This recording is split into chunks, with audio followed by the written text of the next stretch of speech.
Welcome to Whips in the Dungeon. We're doing a little follow-up video on my match set of budget Boudoir 3-foot signal whips. I probably have owned these now close to 2 years. I'm going to come up and give you a close-up look of these. One's in a whiskey Turk's head, one's saddletan Turk's head, and they're done in whiskey and saddletan in 16 plait by Desert Minx at Mojave Outliers. What's really nice about the way she finishes her signals is she does this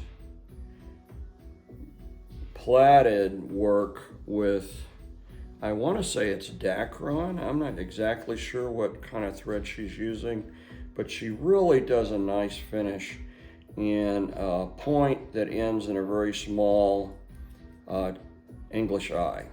And the English eye makes it easy to change crackers out, which for SM dungeon play is almost essential, being able to change the cracker out.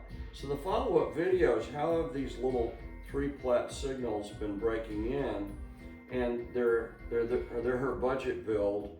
So we've got a shot-loaded core and a single belly and an overlay. Actually, I don't know that they have a single belly. I think it's a shot-loaded core with a bolster and a binding and then the overlay. That's what makes it a budget build.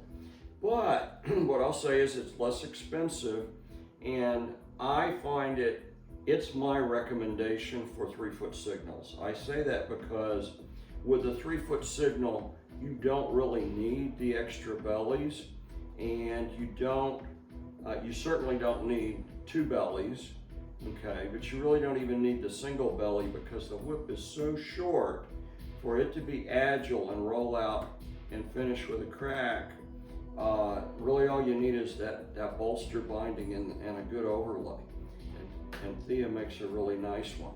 So we have been throwing these, and I don't, aside from practice, I don't take them too much to dungeon parties because they're ideal for a house party. The nice thing about the budget build is it breaks in easily. It does not require months and months of throwing it in practice for this whip to break in.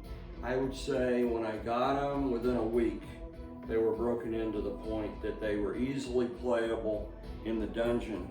And so I consider them broken in. At the break-in point, what do?